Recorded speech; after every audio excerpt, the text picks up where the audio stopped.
I bet our picture is going to be great This is today. the Joe Gaither Show on BamaCentral.com. Yeah, possibly. That's okay. My only hope is that the audio is not going modulating.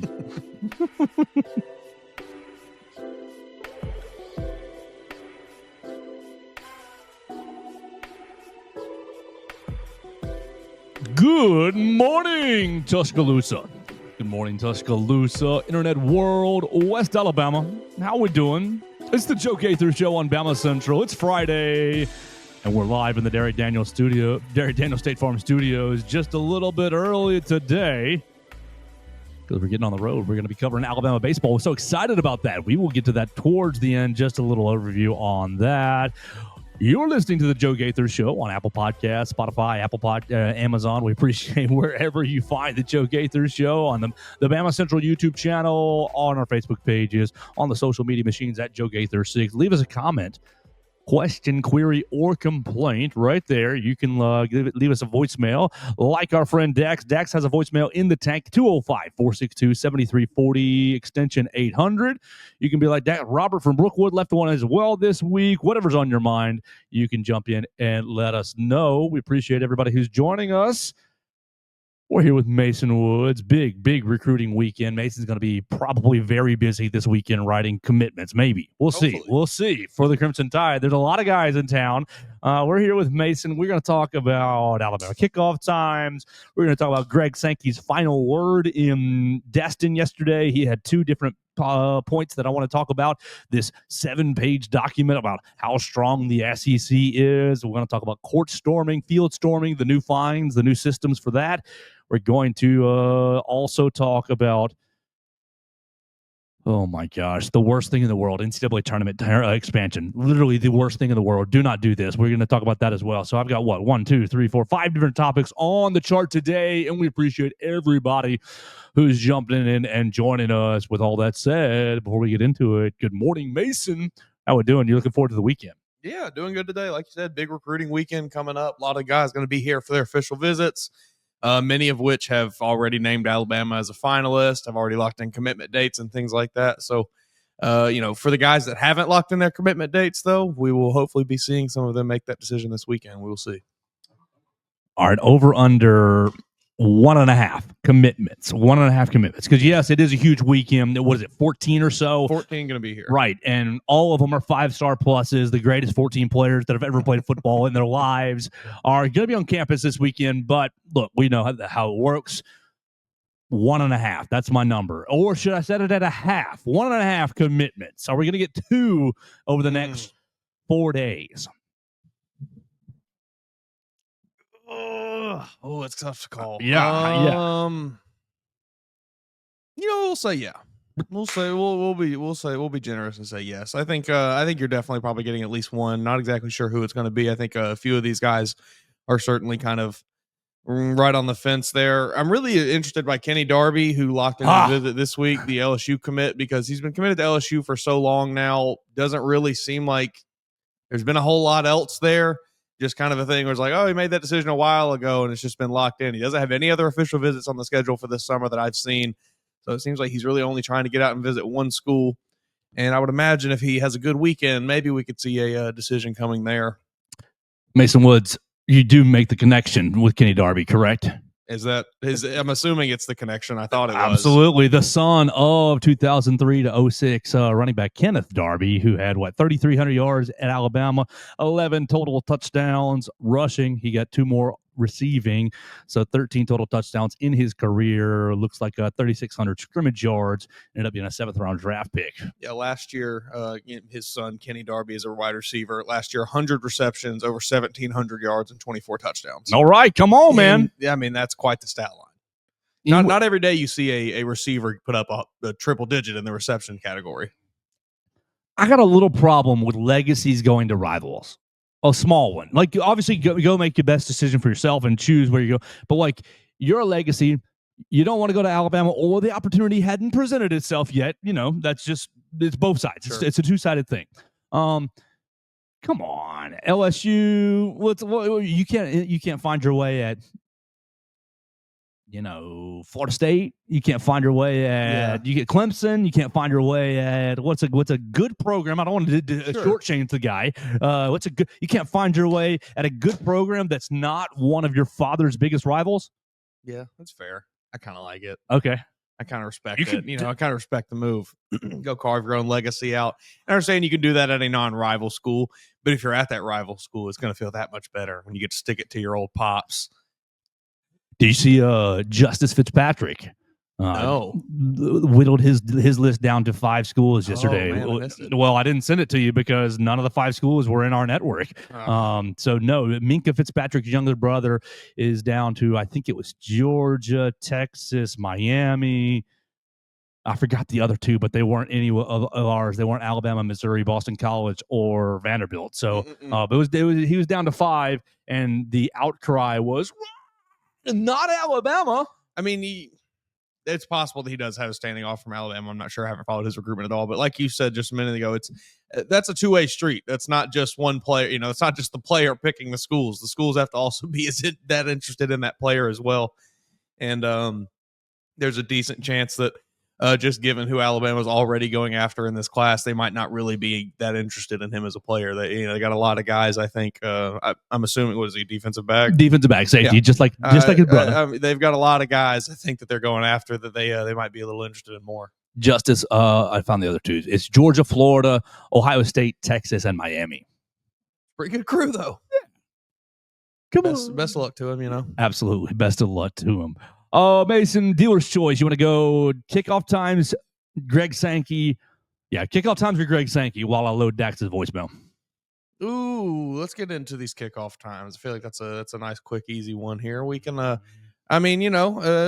anything we didn't, I guess, not anything we weren't super expecting, I guess. I don't think, I don't personally think either of these games are going to be barn burners. Florida State, or it's not in Florida. It's ULM and Wisconsin. Wisconsin will be moderately competitive for 2 quarters, maybe. But 2.5. Yeah, I think not shocked by. I guess I'm surprised to see Alabama and ULM at as late as it is. Figured that would be an earlier game, but again, not overly shocked. I think it was just kind of, all right, where can we squeeze this game in? Oh, we got an opening there. Yeah, throw Alabama and ULM right there. I doubt many people were pushing one way or another for this game to be put in any specific slots. No, to me, so if you didn't see it yesterday, you can read about it on BamaCentral.com. Our friend Katie Wyndham handled it yesterday, writing that Alabama's kickoff time against ULM, Mason, just to let you know, 6:45. Is that what I saw? Is it 6:45? Yeah. And then against Wisconsin, 11 a.m. And so you already knew the Florida State game the week prior is 2:30, right? Yes, I think you're right. Midday game. Make that one should have been the night game. I know Florida State doesn't quite have the same draw that they've had in decades past, but they're still a good program. Like that should have been a night game. I think that's still two big brands of college football. They deserve the spotlight on the night game. I mean, I think they fell victim to other games that are really, really good that weekend, so they kind of got pushed out of the spotlight. But I would have liked to have seen that not be a 2:30 game. I agree with you, just for the heat factor. That too, golly. But I think Alabama and Wisconsin got the same fate. It's, this is a good game, good marquee game. Yep. But ESPN and ABC. Now, I would have made the same decisions. ESPN and ABC ends up throwing Georgia. It's a triple header, and goodness gracious. They put out that graphic yesterday, like, everybody get ready. Yeah, it's like, I am ready. Yeah. I'm not moving from my couch that day. Actually, I'll be in Bryant-Denny, so we will be rushing home to watch the rest of these games. Alabama, Wisconsin at 11 a.m., and then it's going to flip to Georgia, Tennessee at 2:30, and then we will finish the night with Florida at LSU. Right or left? That's going to be a game. It's going to be a weekend. Mm-hmm. We got there's many good lineups in the early few weeks of the season. We got a lot of really good matchups this year. What is it? Ohio State and Texas playing. Was it week 1? A lot of good games on the docket. I am very excited for the opening weeks of college football. It's not going to be the typical just, all right, let's get through the first couple weeks and get to conference play. There'll actually be some really good matchups. What'd you make of the Texas athletic director? Recently, they were like, because Ohio State, they're playing that game at 11 a.m. the Texas athletic director, I guess Ohio State petitioned to get it changed to Sunday night because we want to have a night game under the lights. And the Texas athletic director goes, nah. Love it. I respect it. He has no reason. He has no loyalty to you, Ohio State. Or why would he bend to your will whatsoever? That's absolutely the right call. Even if he wanted it to be a night game, you can't relinquish that there. I loved his reason. The first thing he said, well, why would we have a short week? I think they're playing like San Jose State or something the next week, like somebody but just like Western Carolina U. But he goes, why would it? He goes, why would we subject ourselves to a short week? And plus, I need to be at church on Sunday. Hey, good reason. There you go. So sorry, Ohio State, you guys do have to play on Big Noon kickoff. I hate Big Noon kickoff. It's terrible. They'll never make me love Big Noon kickoff. Doesn't matter who they put on there. It's not going to be for me. Maybe as we continue to get older, because I woke up real early this morning. Maybe as we continue to get older, that Big Noon kickoff is going to be more attractive to us as we. Yeah, it's 4:30. I'm getting up to have my coffee. Oh, I've been up for 5-6 hours. I'm ready for some football. Sure, maybe. One thing I'm noticing this Wisconsin 11 a.m. kickoff. I am thankful for that because I feel like it's going to keep those Wisconsin fans. Not that. Again, I think this is really going to be a much competitive game, but Wisconsin has rowdy fans that jump around in there. 11 a.m. It's going to be tough to get some folks up for that game. Probably a lot tougher than it would be if it was at 6:30 in the 6:30 in the evening. Wasn't it at 11 last year? I don't know. Was it? Were they up for it last year? Oh, brother. Man. Am I just sorely mistaken here? They're going to get up for it, even if it was a 9 a.m. game. Alabama 2024. Wasn't it at 11 a.m.? Well, there's no way for me to even tell, right? The kickoff times. I'm pretty sure it was. Well, hey, I guess those Wisconsin. I've not been able to attend the game at Camp Randall, so it was awesome. I've heard nothing but good things about Wisconsin and Madison, the city surrounding it and everything. I think it was at 11 a.m. because got out there. I'm pretty positive it was based on my memory. Now everything runs together. But okay. So the point that I was going to make was it was slow. I got to the stadium early because I thought, party atmosphere. These things are going to go crazy. And there was a couple houses doing some things, and there was a couple tailgating areas doing some things. It was crazy. They got into the stadium, they partied, they stayed, they were loud until jump around, and then it was exodus. And then when we left the stadium, it was just like, we didn't even play a game. We didn't even lose 42 to whatever 10. I mean, there's got to be something very freeing about being a fan of a team like that, where you just know basically most weeks doesn't really matter what happens here. We're just going to have a good time. So it's fun. So hopefully the Wisconsin fans come to Tuscaloosa and have a good time. 11 a.m. game. They can enjoy Friday. They can enjoy Saturday night on the Strip. Yeah. Sure. Little Rounders, little Red Shed. They can certainly go down to the Strip on a Saturday night. That is for sure. That's an option that they have at their disposal. The fall Saturday nights are a little bit different than the slow spring Saturday nights. In my opinion, I think they're much more fan friendly. I think they're much more party atmosphere and much more. You don't have to watch your back as much. Yeah, I would agree with that. So I hope they enjoy that. And sweet, we're basically into the SEC schedule at that point. You've got all the non-conference games except for the Eastern. When they put the graphic out yesterday, I didn't look at it close enough. I thought they were just tweeting out Eastern Illinois and ULM. I thought when I saw 11 a.m., I'm like, yes, Eastern Illinois, 11 a.m. Get that junk out of the way. But no, I looked closer. I was like, all right, so we got the first 3 weeks determined: 2:30, 6:45, 11 a.m. You make your plans now. Okay. Yeah, I mean, me. I'll always please give me as many night games as you can have, but you know how they like to do it. There'll be a lot of what we think 2-3 on the whole year probably. Night games are so much fun, but from a working perspective, that 11 a.m. is perfect. Oh yeah, man. I'm not the person that has to go in. I just cover recruiting, so hey, it's great on a Saturday night. getting in the spirit, the lights on a Bryant-Denny Stadium. Yeah, that's real nice. So, and hopefully next year when Florida State returns, come on, Make it happen. We gotta Make it happen. We gotta. We'll give you the Wisconsin at 11 a.m. ESPN next year. Can we have Florida State I at think 6? I think it's only fair. You give Florida State their what I would call an advantage of having the earlier midday game where it's going to be hotter than the surface of the sun outside, and then they come to Tuscaloosa and they have to play under the the crimson and white lights. Yeah, I'm excited about all that. All right, let's pivot. So now, like you said, there's not much to get into other than letting you know what the times were and just our immediate reactions. Let's go Dax voicemail because I think Dax has a very creative voicemail. Let me see, voicemail, video file, documents. All right, so you can call on the voicemail line at 205-462-7340, extension 800. I think Dax has a pretty creative voicemail on the docket today. Let's get into what is on his mind.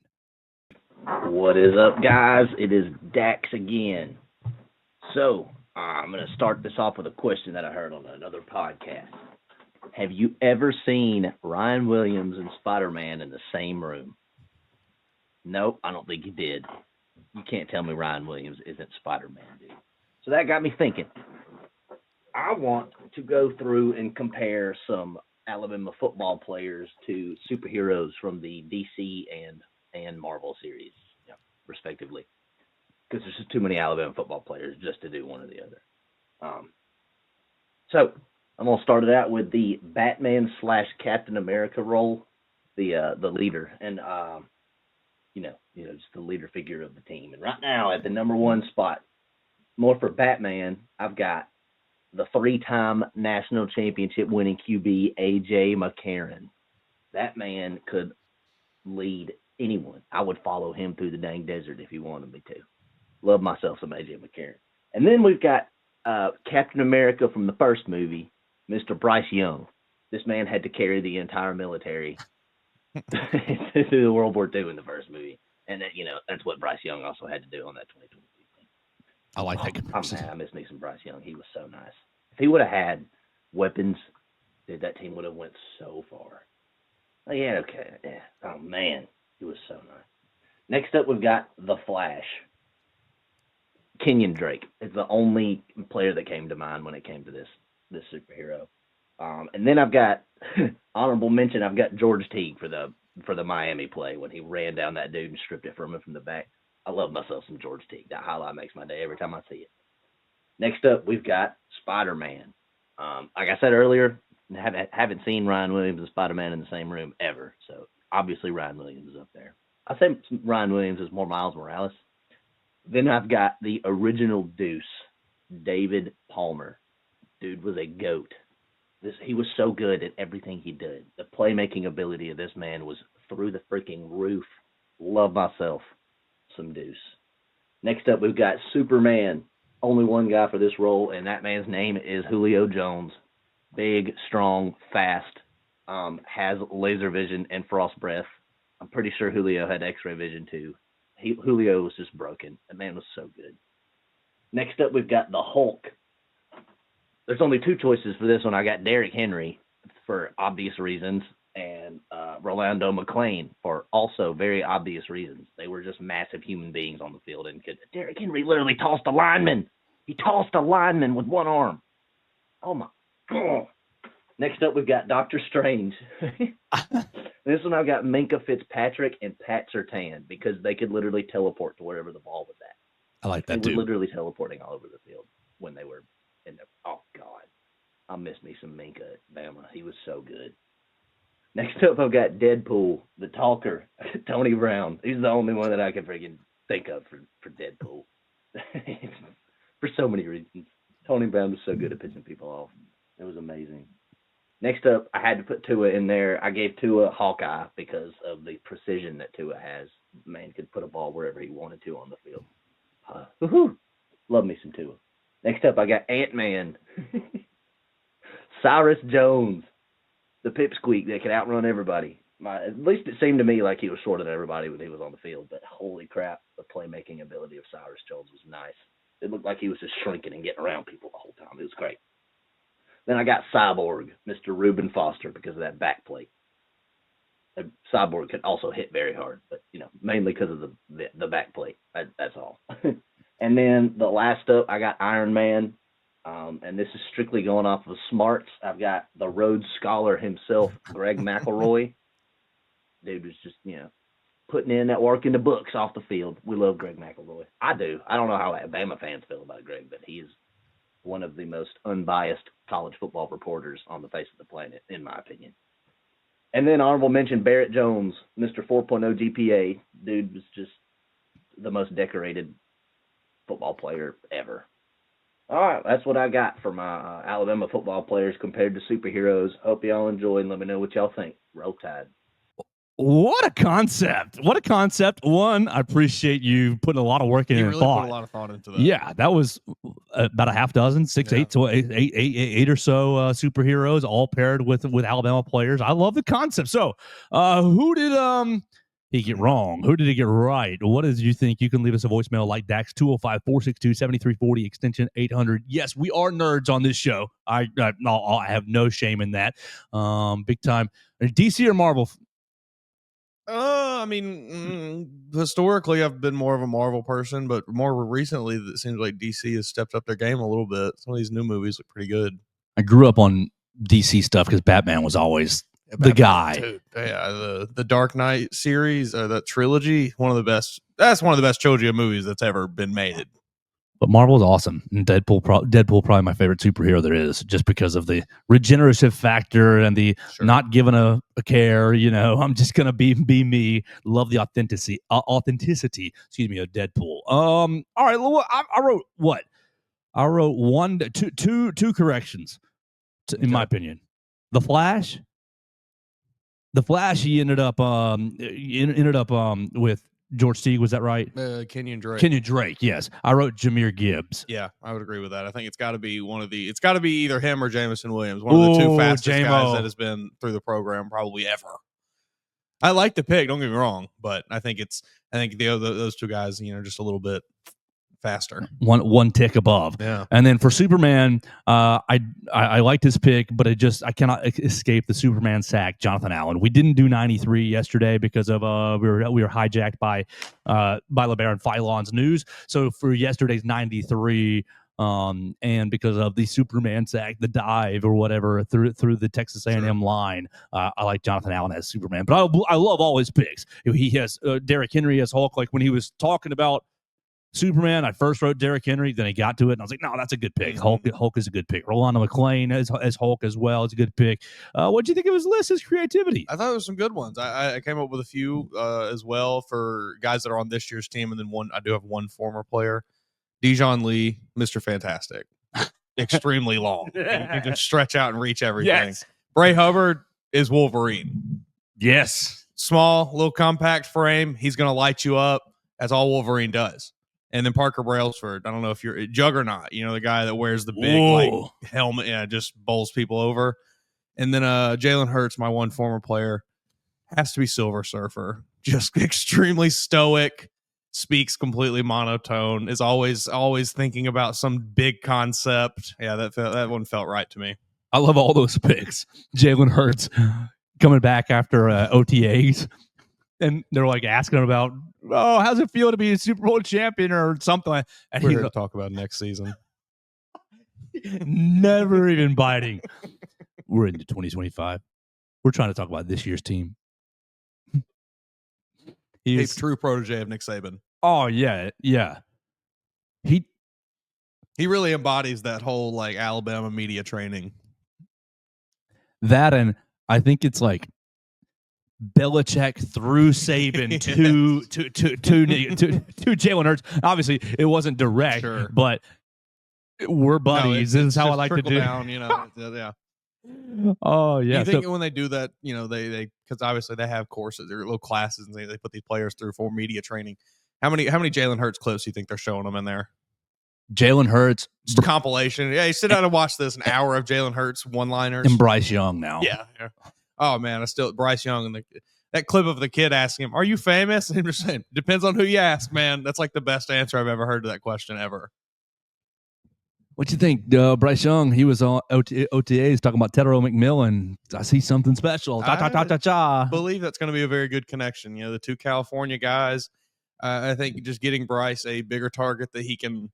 I mean, not that I thought Bryce looked really good the last 3, 4, 5 games, games of last season. He was looked like he had finally kind of gotten comfortable in the NFL and was being able to, do a little bit of what he was doing at Alabama, where he was really able to read the field and see and make his reads and everything. But I think giving him an option like Teteroa McMillan, who is just a bigger body guy who kind of, not that he's going to do this a lot, but when in doubt, throw it to T-Mac and he's going to go get a grab. Like, I think it'll be really nice for him to have that kind of option. Yesterday, this young man, Jacob Gibbs, tweeted, Fantasy Football Today newsletter, tweeted a 10.5-minute video of Bryce Young under pressure in 2024. Guys, football plays last 7 seconds. Maybe 10. Ooh. Maybe 10 seconds. And That's crazy. his clip says, "This is one of the longest verse pressure videos that I've ever made," which is telling in and of itself. He played fewer games than most quarterbacks too. And when you see all the plays, you gain a real appreciation for what Bryce Young showed us in 2024. This is at Jacob Gibbs, JA Gibbs_23. 10.5 minutes, 10:17 of Bryce Young just dodging bullets left and right, trying to move this Carolina offense down the field. So hopefully he's able to do that. Hopefully he's able to stay alive this year, not get ear-holed by some of these angry defensive linemen. Yeah, last 3 games of the year, 7 touchdowns to 0 interceptions for Bryce Young. So I think he started to figure it out a little bit there at the end. I kind of like Bryce Young as a little bit of a Doctor Strange type, putting it through the portals. No, I don't hate that. Put it through the portals, wizard man, space-time continuum. Yeah, he just snaps the ball, eyes roll back into his head, and he just floats above, Yeah. I'm up with that. Great call, Dax. I appreciate your call and the concept. If you got Alabama players that you think are comparable to superheroes, go ahead and hit us on the voicemail line, 205-462-7340, extension 800. Let's pivot real quick to 92 days. It's 92 days away from Alabama football, and we'll just go right into Jeremiah Beaman because he is the 92 on the roster. And I think Jeremiah Beaman's going to get, 20% of the defensive line snaps? I mean, obviously, he's not going to be your starter, duh. Sure. But I think he's going to be one of your first guys rolling off the bench to spell your Tim Keenans, to spell some of James Smith. But you got Jordan Renaud doing that too. I think he and Tim Keenan are going to be just tagging in and out, tag team partners going in and out of the game.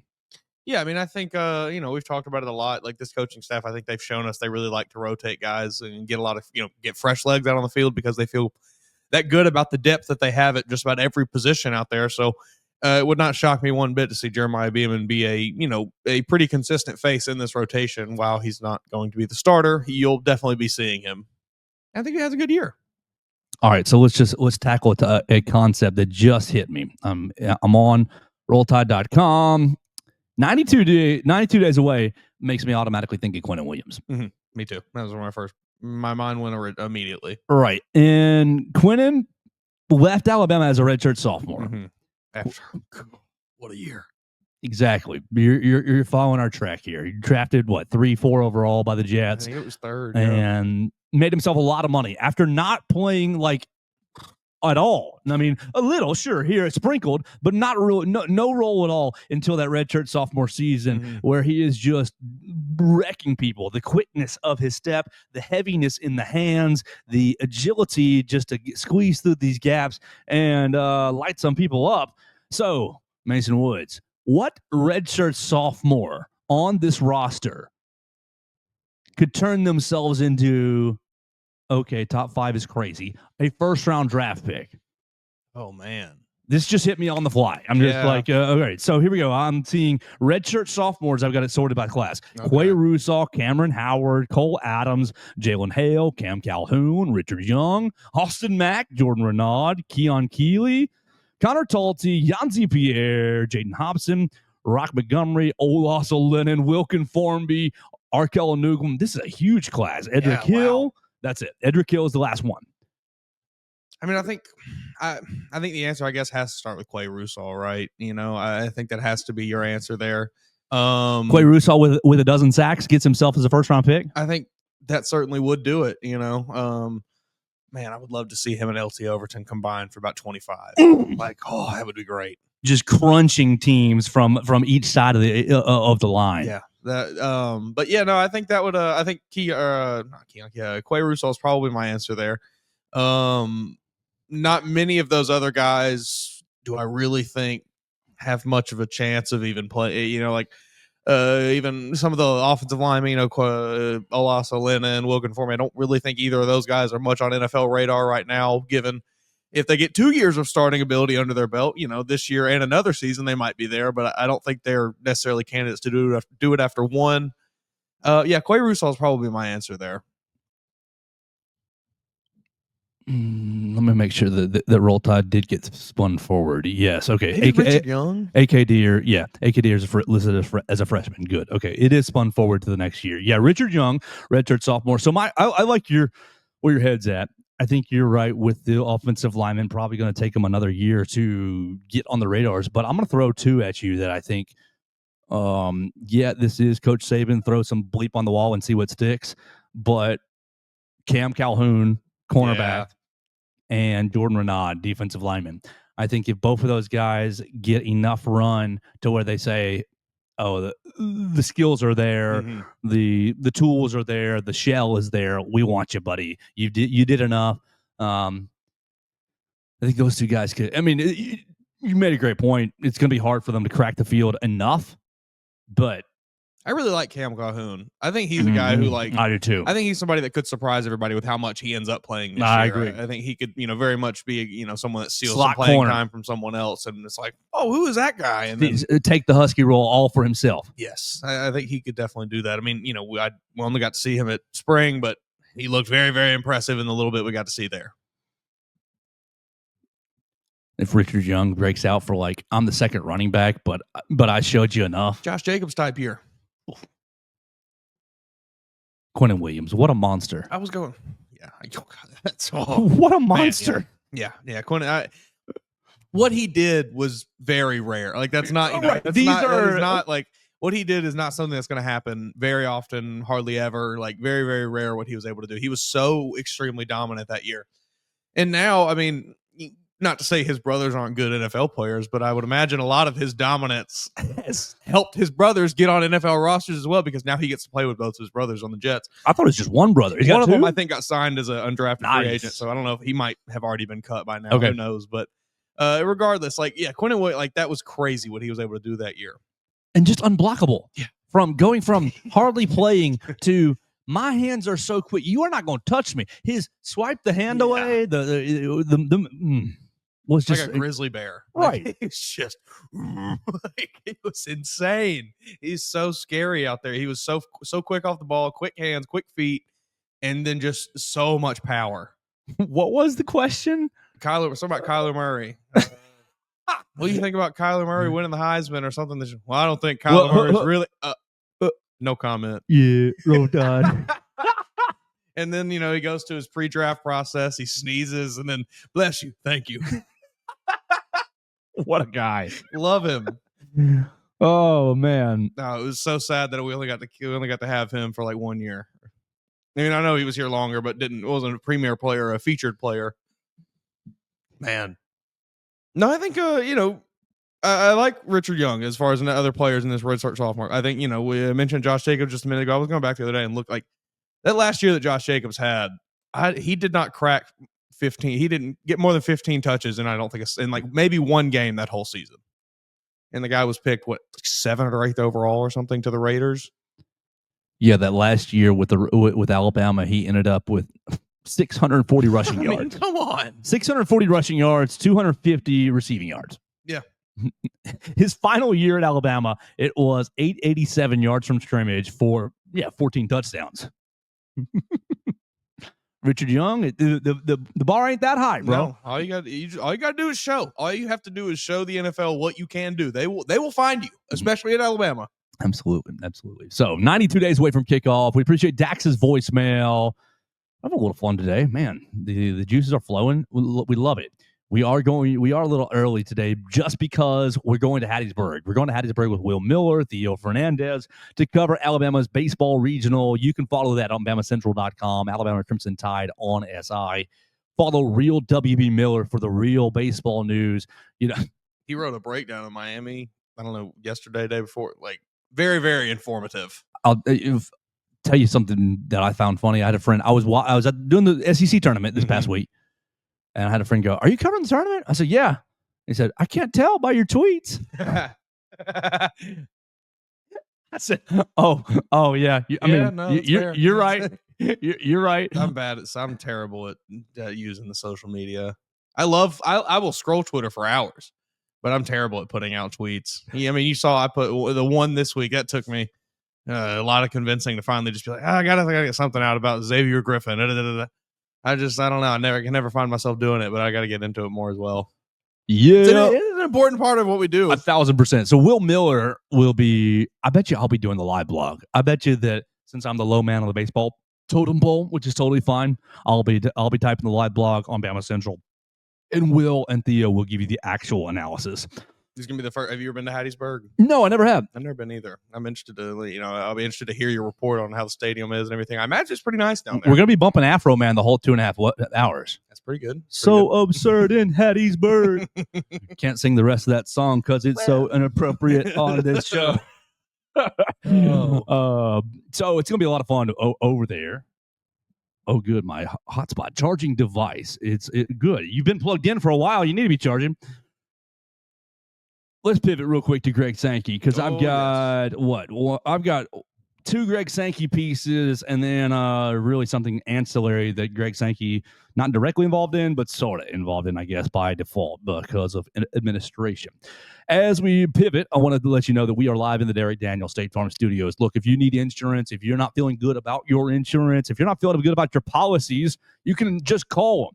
205-758-3391. That doesn't commit you to anything. That'll just get you on the phone talking about your policies. They can run you a quick auto insurance quote, auto, home, life insurance, boaters insurance as the summer's coming up. Moving season. You may need to update your renter's insurance. Derek Daniel, you get live people on the phone. Red and Victoria are upstairs, 205-758-3391. Real people on the phone. Dude, that's huge to me because if I get in an accident, I want to be able to talk to Derek and say, "Hey man, I think I just got in an accident and what do I do?" And I have had that happen before. And he said, "Here's what you do. It'll be okay, Joe. Take a deep breath." That's why I like local coverage, and you need it with Derek Daniel. Call him at 205-758-3391. All right, Greg Sankey finishes the SEC spring meetings yesterday. And we'll go with the easiest topic first. He updates the court storming policy, the field and court storming policy. There is no more escalating scale. Last year, Vanderbilt hit it 3 times. Vanderbilt got it for football, and then twice in the span of a week in basketball goes against Tennessee and against Kentucky, right? So, yeah, you pulled off 2 top 10 upsets, but you cost your school $850,000. After the Kentucky court storming, Vanderbilt imposed a self-imposed court storming policy of, we'll let you on the floor after everyone clears. You can party on the floor, and that is a way to mitigate this policy. You can, if you allow the visitors to clear the playing surface, then the rest is up to you. Clemson comes to mind, right? Clemson always is on the field. Yeah, I never really followed. I wonder how that worked for him this past. Did they have any more? I don't think they had another historic big time moment. Be interested to see. But Georgia basketball also implemented this policy, and they did get a hey wait, and then we'll get you on the floor there. The new policy is as such: $500,000. Period. Doesn't matter. First time offense doesn't matter. $500,000 every time. $500K to the opposing school.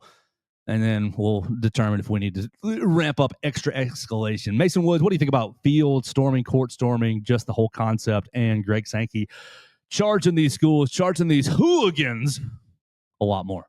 I mean, I think it's a valid. It sucks for the school because, like, at the end of the day, school has really nothing to do with whether or not it's all just there's thousands of people there. If they want to storm the Hire field, they're better going security. Yeah, sure. You're gonna hire 100,000 security guards to stop every person in Rubber Bryant-Denny, bullets. You know? You get a rubber bullet on a on a field stormer, and That's worse. That's worse than losing $500,000. That's your entire image and everything. Your PR is horrible. No, there's not a lot of it is unfortunate for the school. I think someone has to be held at least somewhat accountable. So it is going to fall on the school because you're the one putting on this event. You're the one whose team it is. You're the one hosting whatever it is. So it is going to fall on their shoulders. And I think that I like the flat 500. I thought, I didn't really have an issue with the escalating scale, but I like now that it's like, all right, guys, we've seen that clearly this is not getting the message through enough. So let's just ramp it up just a bit. Flat $500,000. Because what was it? 250 and then 250. It was 100. It was 250, okay. and then it was 5. That's it. So okay. what ended up happening? Oklahoma, their first offense this past year, they ended up getting fined $200K. Why? Because they rushed the field early. You get an extra $100K for being on the field early. Ole Miss got fined. It was their second offense. They've been paying out because they had obviously the whole thing with the mustard bottles and that was Tennessee, wasn't it? Right. Too Ole Miss, yeah. So it ends up Ole Miss upsetting Georgia this year. They also got on the field early, so instead of the 250,000, it was 350. Which that one was so sad. If you're gonna rush it, wait till it's zeros. Well, sure, obviously you got to do that, but also Ole Miss has been a 10-win team for 3, 4, 5 years now, but they still see themselves, man. I guess they look at themselves in the mirror as the underdog, as the slighted. Sure. It just really, really made you look that way. They look at themselves in the mirror as a program that's never won an SEC championship. That should have been we beat Georgia. We're finally here. Not oh my God, we beat Georgia. This is never happen again. It probably never will happen again, but you shouldn't have treated it that way. I wrote about this for the Vanderbilt site, and I was on the field at Oklahoma. Mm-hmm. And I'm just filming just because I think this is a good. I put our 11-minute video from Bama Central in that article, and I'm basically asking the Oklahoma fans at that moment, "What are y'all doing? Why are you doing this? You are Oklahoma." And the fans are all around me. Oh, you just never get a chance to do it. Oh, we're bowl eligible. And I said, "You're bowl eligible?" I looked up. 26 years in a row bowls for Oklahoma, and it's just like you really are going to celebrate it like that? It's just, and we talked about this a lot throughout the season when it was happening. I think it's become less about the actual sporting event and more about just, I want to storm a field, get my video, get my, whatever, wherever you're going to post it, Instagram, Twitter, TikTok, whatever you do, it's less about celebrating the victory of the team. It's more about, I just want to have this experience so I can show everyone else I did it. Yeah, me and my college friends are all on the 50-yard line, on the logo, taking our picture. Me and my mama, me and my girlfriend, whoever, it doesn't matter, on the logo. Yes, it's about the photo. So I guarantee there was a lot of there were real Oklahoma fans in the stands there, but I bet there was a lot of very dedicated Oklahoma fans sitting at home watching it on the TV that were very pissed off to see that field storming happen. It was weird. But now that we're talking about it, it was very much like we're just here to party. It's not about actually upsetting Alabama. We're just, it's a chance to be on the field. Yeah, I think that's kind of what it's turned into now with just how frequent it is. And I don't know. I don't know what to do. It's dangerous. It is. I'm going to sound like such a boomer saying that. Yeah. But it is dangerous. When I'm on the field at Oklahoma, I'm thinking, I got to be a journalist. I have to run in with this crowd and get all this video just so people can. But in my brain, I'm thinking, if somebody steps into my bubble, elbow to the face, I don't care. And I'm usually not like that. Yeah. I'm really. But to me, I was thinking, it's about to be stampede. There's 85,000 people, 90,000 people behind me, and we're all going on the field. If somebody gets in my bubble, it's about to be Joe needs to protect himself. If somebody falls down, you think 90,000 people are stopping to help them get up. No, they're not even going to notice. They're it's extremely, extremely dangerous.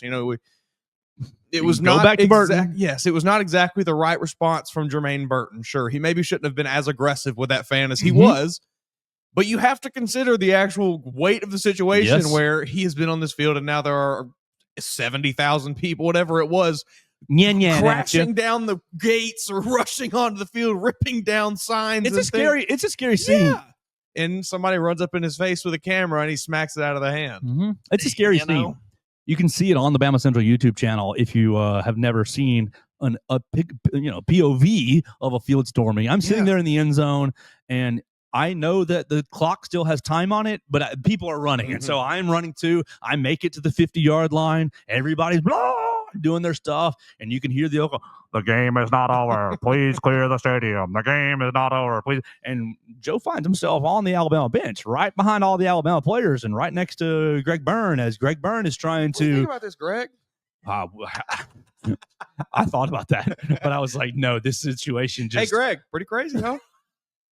I literally was like, should I go talk to him? But I was like, no, just watch, just mouth shut, eyes open, ears open. Yeah. And he was professional, but it was Greg Byrne was definitely, how do I get these players and these guys off the, and as it was setting up, before they actually rushed the field, the Alabama equipment staff is just rolling carts off the. Because that's another thing we haven't even discussed, and we've talked about it before. But dude, Tennessee's yes, the amount of equipment that could get stolen, and that is potentially hundreds of thousands of dollars worth of equipment in those in those little rolling cart things that they have. They open up. You got dozens of pairs of shoulder pads, helmets, and things, all $300, $400, $500, $600 a pair. iPads, whatever. I mean, all kinds of equipment. And yes, that could very easily get stolen in a situation like that.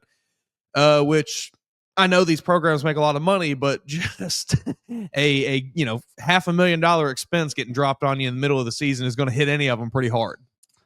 So I think it's a good thing. Good job, Greg Byrne. Do I think it will stop the fans? No, but I do think it will bolster the administration to try to figure out ways to avoid these fines. And look, I think Vanderbilt showed you, we're going to put a 60-second clock up. When the clock hits 0, no one's going to stop you. Security's not going to give you a hard time. It's going to be fine. I think that's a great way to now, we need to do that and then trick them. Once they all get onto the court, you're lock them in and they're going to jail. Lifetime ban, baby. Face scans. You are never in this stadium again. Have we? And I'm sure we've discussed it, and I probably just don't remember. Whatever. The money that gets paid, is that paid directly to the SEC, or does it go to the opposing school? Okay. Yeah. It's like we're sorry. Yes. Maybe this will help some of the equipment. So I think it's a good thing for Greg. I think so too. Okay. Was it Peter Burns? I like this. Somebody tweeted all 7 pages of this document. Was it Brandon Marcello? I think it was Brandon Marcello. I have it in my Brett Murphy just tweeted a little one page of it. Right. But I got so many dang likes. I'll tell you what I am seeing here. This is not really anything notable, so we can just get through it quick. I did not realize this, but did you know that coordinators are in the college football game now? I saw that yesterday, but I didn't realize it either. Are we gonna get Ryan Grubb in the game now? Yeah, sports. Maybe Nick Sheridan. Do they put co-coordinators in the game, or do you got to be the only guy? Come on, Heather. I thought it was you, Heather. Maybe it was Brandon Marcello. Brandon Marcello. Either way, in my opinion, at least. Oh yeah, it was Brandon Marcello. Perfect. Brandon Marcello, B. Marcello on the Twitter machine shares all 7 pages of this document. The SEC ends its spring meetings by giving the powers to be, the media, a 7-page document titled "A Regular Season Gauntlet." This comes off as so desperate, whiny, so whiny and desperate, and just look at me, please. The facts are accurate, but the perception is just horrid.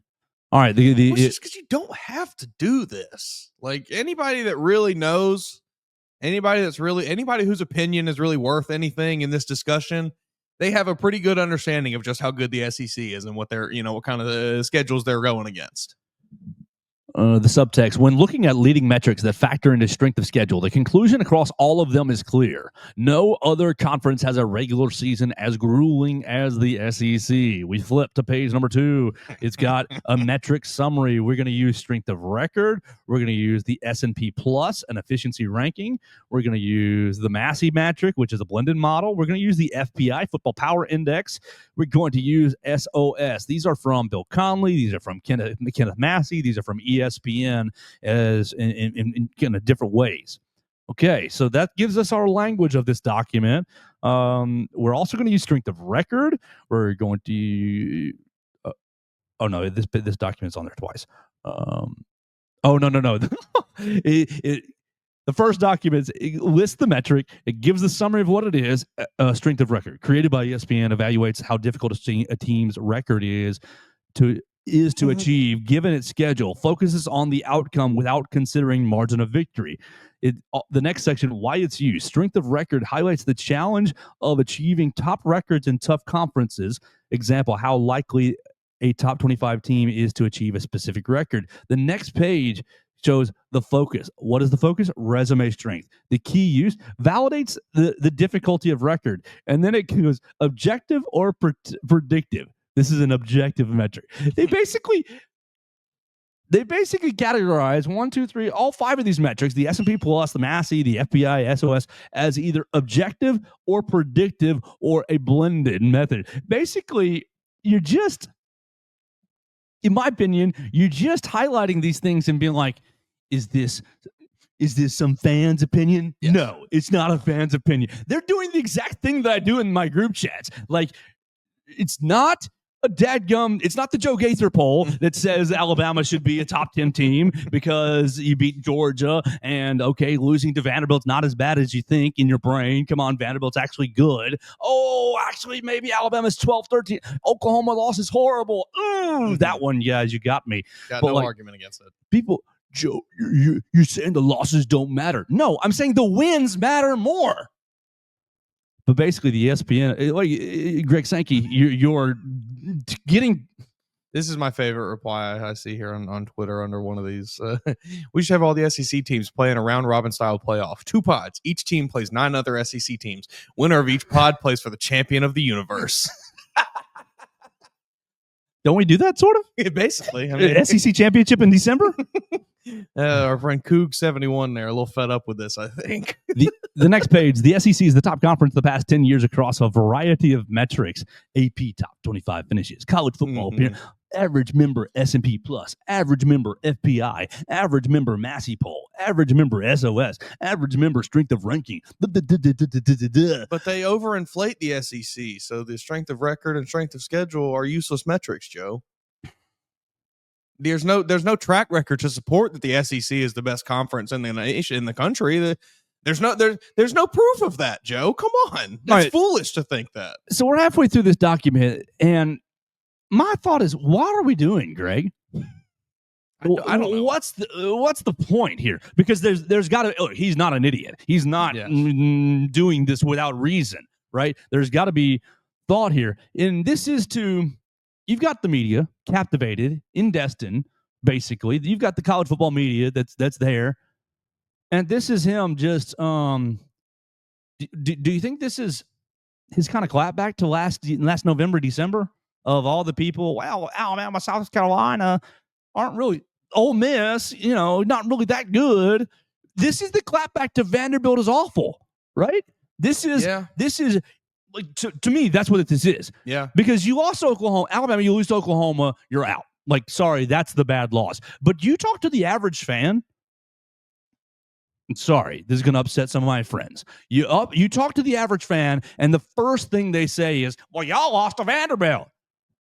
The Vanderbilt team that also played Texas to a 3-point game the next week. Mm-hmm. The Vanderbilt team that beat Auburn on the road. Like, the Vanderbilt team that was almost... Okay, they lose to Georgia State. I get that. Like, that's not a good loss. But the Vanderbilt loss is not the bad loss here. It's the Oklahoma loss. This is all a response to, you beat South Carolina, you beat Clemson, but it wasn't good enough because you lost on the road to Alabama. Sure. You lost by 2, 3 on the road at Alabama. Next page, SEC only has 2 teams outside the top 50 in average strength of rating over the past 10 years, providing clear evidence of the rigor of its regular season compared to other conferences. And it continues to continue. This is all just propaganda to, and it's accurate propaganda, but it is propaganda. But to essentially fight against the, why aren't y'all going to 9 games? Why aren't y'all going to 9 games? You need to go to 9 games. Yeah. And this is all just information to, we don't need to go to 9 games. Eight is enough. And you should realize this, media, because you guys have been covering it the whole time. I disagree. I mean, I guess it is. Just go to 9 games. Take any question out of it. Take away the need to make these stupid documents. You're not gonna. Yeah, I mean, you're the exactly people right. You're trying to convince, their mind is made up. Their mind is made up. You are not going to change their opinion on what they feel. So just in their play minds, the 9 games. The SEC is overrated, and it doesn't matter what you say. Yep. It doesn't matter how many national championships they win. It doesn't matter. The Cannells of the world will continue to cherry pick stats that make the SEC look bad, and thousands of people will follow it and say, "Oh yes, the SEC overrated." Did you see Danny yesterday? It was at Vanderbilt, Georgia State, because I just saw that come through my Twitter feed. Well, maybe the one that I saw from Danny Cannell was SEC was so tough that a school from the Big 12 could come in the first year and play for the title game. Response I saw was, well, the ACC was so tough that a school from Group of 5 could come in and play for the title game. SMU. It's like, use your dang brains, people. Oh, yeah. I think it does not. You are not going to change people's minds. This is going to be really mean, but like stupid people, you're not changing their opinion. Stupid people are going to continue to be stupid. There's a lot of stupid people out there. Stop trying to argue with a stupid person. Just play the 9 games. Then you can't argue. Then exactly. There's no argument. Exactly. There's not an argument. We're not even having a conversation. Just play the 9 games. Play the 9 games. You heard Oklahoma and Texas basically saying, we're in favor of the 9 games. I think it was Oklahoma. We're in favor of the 9 games because of our rivalry with Texas. We can play neutral site in Dallas, and then each program can have 4 home games, 4 SEC home games. He says at 8, it's kind of one program has 3 home games, one has 4 because of the neutral site location. I didn't even think about that. That's pretty good. I guess same goes for Georgia, Florida. I mean, it will end up being a little bit imbalanced for some programs. You have 5 one year, you have 4 another year, but to me, it just makes too much sense. Yeah, it just makes too much sense to erase ULM off your. You want to keep your Eastern Illinois? I hate you for that, but I know you're going to do it. Erase ULM off your schedule. Well, I guess in this case for Alabama, they would be erasing a potential Wisconsin or Florida State because we can't add another Power 5 game. Okay, fine. It stinks to not have that marquee game, but at least you're playing.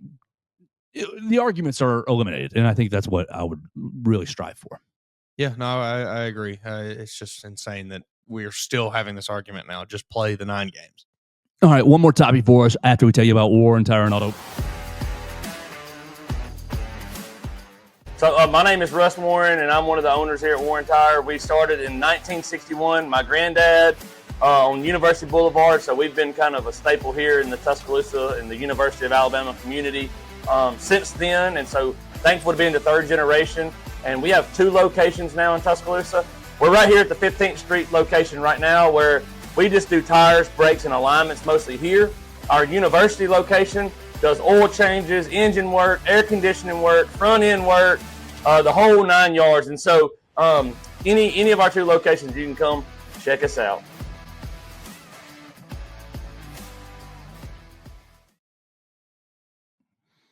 One more topic for us on the day, and it really drives me nuts.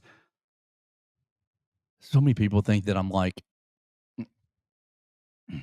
look, okay, all right, never mind. Look, the NCAA tournament does not need to be expanded. Period. I didn't know how to get into it, but there it is. There's the take. You do not need to expand the NCAA tournament. No, Charlie Baker, on Thursday says he sees value in expanding the NCAA tournament by a handful of teams and wants to reach the decision in a matter of months. I would like for him to give me detailed reasons or detailed examples of the value that he sees in that, because he can't. Other than, I'll make more money. It drives me crazy. That would be the goal, to try to do this for next year. We've been talking about 72 and 76. So, okay. Bill Self is speaking from the Big 12 meetings. He said the league's coaches would be in favor of expanding the NCAA tournament. Of course they would. We all want to get in. We all want an NCAA tournament appearance on our resume. Of course you would. There is a very clear path of how you get into the NCAA tournament. Extremely clear. For all the hell we give the college football playoff, the NCAA tournament has a very laid out path. Now, my issue that it's going to get expanded. It'll happen. It's money. It's more TV, more TV revenue and everything, more sponsorship. So here's what we need to fight for, because the fighting against expansion is pointless. It's futile. It's going to happen. You're going to go to 72 or 76. What you need to fight for is not the 14th and 15th and 16th SEC school. I'm sorry. Love it. Great. Roll Tide, SEC. Woo, it just means more. Awesome. What you need to fight for, absolutely, is the next is a second school from the Sun Belt, a second school from the A10, a third school from the A10, whatever the case may be. Rocco Miller. Rocco Miller is a college hoop bracketologist. How about instead of expansion, we give 2 automatic bids to the Mountain West, the West Coast Conference, the American, the A10, the Missouri Valley Conference, SoCon, Conference USA, and plus 1 at large. These 7 leagues have earned it. I don't hate that. Your two teams that play for your conference title get to go to the tournament. There's no reason that St. Mary's and Gonzaga should be worried that their loser gets left out. Now, obviously, those 2 programs have kind of worked themselves past that. But you get, my cousin who went to UTC. UTC had a good year, but they ended up in the NIT. That could have been an NCAA tournament team. Maybe more than... Was Mississippi State one and done? I think they were. They lost to Michigan State, right? They lost to Michigan State in the first round, I'm pretty sure. And look, Mississippi State, great. I respect you, Chris Jans, awesome. But if you're going to expand the tournament, which you are, you have to not make it about the 15th team in the ACC, the 15th team in the Big 12, the 15th team in the SEC. People gave me a lot of hell this year because of how many teams in the SEC qualified. I think you earned it, basically. Yeah, just about all the teams that did. But you don't throw South Carolina in there just because they got their doors blown off by every other SEC school, and they've got talent. Right. That's what I would encourage the college basketball media to start fighting for. Instead of, because expansion, look, guys, it's a losing argument. The money people are going to do that. Yep. So you need to be fighting for Austin Claunch's UTSA. Yep. You need to be fighting for Charlie Henry. Yeah, Charlie Henry. State. Right. Well, he's at UCF now. Oh, yeah, that's right. But you're exactly right. You need to be fighting for Brian Hodgson at a UCF. You need to be fighting for Charlie Henry at Georgia Southern. You need to be fighting for Antoine Petway at Kennesaw State. Bama's going to get in if you do the right things. The path's going to be right. Mm-hmm. And if you're an SEC school that's found yourself on the bubble and you're out, you deserve to be there. Yes. I'm sorry. It's harsh and sucks for you, but the path is very clear. Go a little above 500, win some in league play, win some non-conference action, schedule well, and win some in the non-conference. And don't be embarrassing in your conference tournament. You're gonna be in the tournament. Here's your 9 seed. Yeah, I mean Vanderbilt was in this year. Vanderbilt was not an elite SEC school. They got a couple of good wins. Mm-hmm. They won some non-conference games. But when Auburn came to Nashville, Auburn blew the doors off of them. But Vandy still gets a 10 seed because of the path is clear. Yeah. To me, the college basketball media needs to stop fighting expansion. John Rothstein, You're exactly right. Expansion is horrible. Expansion is the worst thing that could happen to the sport, but it's going to happen to the sport. So we need to pivot and fight for the small guys. Yeah, I am in complete agreement with you. I think that would be great. We don't need to see the worst teams from the best leagues in the league. There's a reason they were the worst teams. Like, that's about my only point there, because I think because I think that it's futile to talk about. We shouldn't expand it. It is a perfect product. It's a perfect product the way it is. When you put in the first four in 2013, 14, 12. Dude, we talked about first four with Theo once, and he goes, "It's always been there, right?" Oh, I was like, I remember it happening. I am old. I remember the move. I am old when I remember Dayton being a thing. Okay, you put the first four in, and I hated it. And still do, and still wonder if it's even part of the NCAA tournament. No, you're in a play-in pod in Dayton. I don't really consider it. But you did it. Okay. The Dayton economy is booming for 3 days. Great, and good for them. They did, I'm for all of that. You're gonna expand it again. Just make sure you do it right. Just do it in the best way possible, where not your South Carolina this past year gets in. Sorry, Nick Pringle, we love you, buddy, but like. Didn't deserve to be in the NCAA tournament. This same argument we're having with the college football playoff. Expansion is inevitable. Just please do it right. That's all I got today, Mason. Yeah, all I got today. All right, please leave us a voicemail at 205-462-7340, extension 800. You can leave us a comment at MAWoods_, at Joe Gaither 6, at Bama Central. We see you on the Bama Central YouTube channel. We see you on the Spotify, Apple Podcasts, and Amazon. You leave us a comment right there. You make me so happy. We're going to talk to you on Monday on the Joe Gaither Show on Bama Central and BamaCentral.com. Thanks for joining us on today's edition of the Joe Gaither Show on Bama Central. Keep up with Joe on all his social media pages at Joe Gaither 6. Subscribe, rate, and review the show on Spotify and Apple Podcasts, and be sure to read us daily at BamaCentral.com.